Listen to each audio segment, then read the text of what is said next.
$420, excuse me, 421, 422, something like that. I think it's 422, 2016.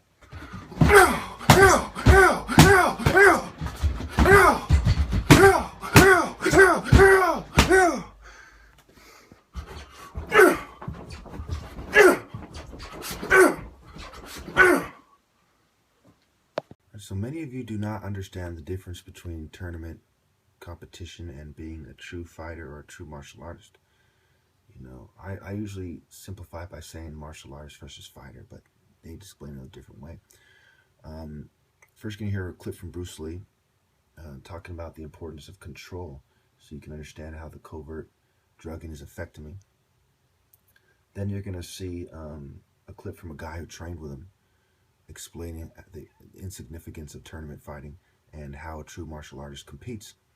Then I'm going to show you some kicks that are called fast side kicks. You know, this one guy, he's a 9th Dan. I guess he's a 9th degree. It looks like his style is Kempo. I could be wrong. Could be karate. And then you're going to see a Bruce Lee front kick. And you're going to realize that not only am I just as fast with my hands, just as fast with my kicks as Bruce Lee. And especially when you consider the extra distance I have to cover. I'm like over a foot taller than him or something, than he was. I mean, here it is the natural instinct, and here is contrary. You are to combine the two in harmony. Not if you have one to the extreme, you will be very unscientific. If you have another to the extreme, you become all of a sudden a mechanical man. So when somebody tells me, oh, Bruce Lee never proved himself because he never went into tournaments, I'm the first one to say, I would like to spar with you. Because you should be able to wipe me out really easy. Because if you're that good and you put that much on tournaments, I've never been in a tournament. So therefore, I mustn't know diddly diddly. And you have to train. You have to keep your reflexes so that when you want it, it's there. When you want to move, you're moving. And when you move, you're determined to move. Not taking 1 inch, not anything less than that. If I want to punch, I'm going to do it, man, and I'm going to do it. Okay, so you see how he's talking about the instincts and the control. Both things are affected by covert drugging. You know, I've demonstrated that very effectively in videos. And for people who have, you know, even basic understanding of life and martial arts, they know I'm right about the way the drugs impair your ability to do things, including drive and do martial arts. So now let's see. Let's see if I started this in the right place.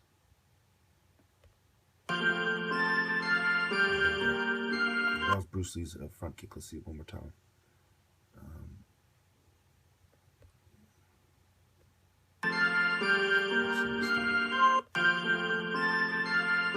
It's pretty fast.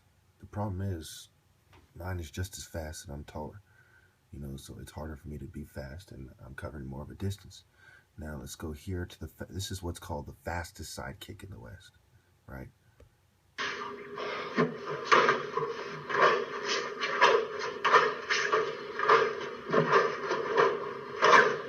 You see, so I feel they don't want to accept your top martial arts challenge because, you know, you're one of the top martial artists probably in America, and they don't want you to be exposed to the world because when you're targeted, they do not want you to rise, especially if you're so-called Afro-American or, you know, African bloodline.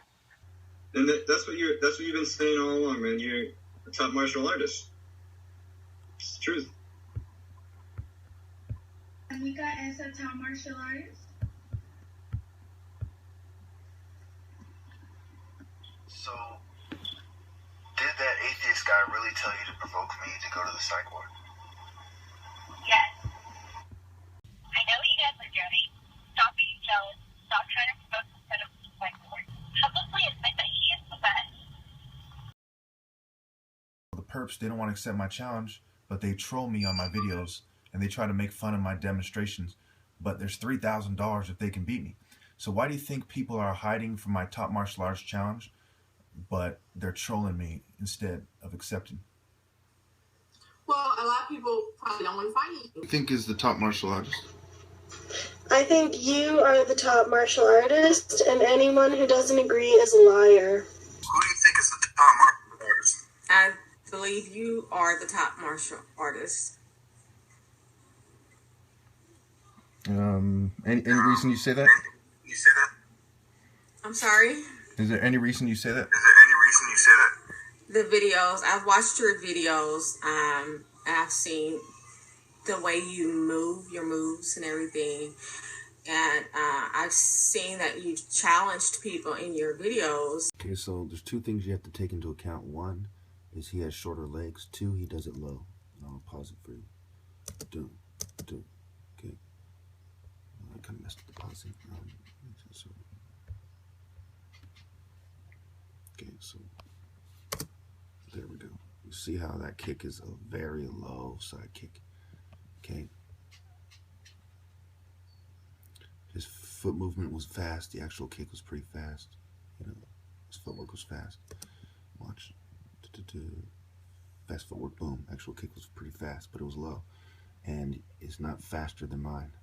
So between his front kick not being faster, his side kick not being faster, you know, and this is one thing that, you know, he may have done better than I, you know, he does better than I do.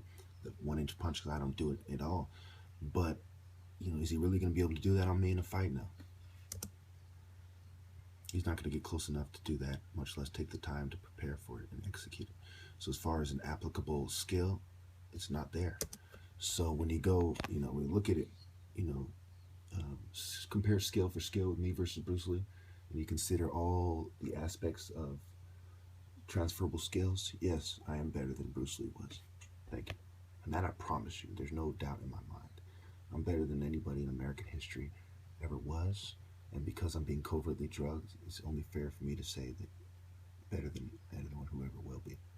So now let's see, this is one of the best Bruce Lee sidekicks I've ever seen.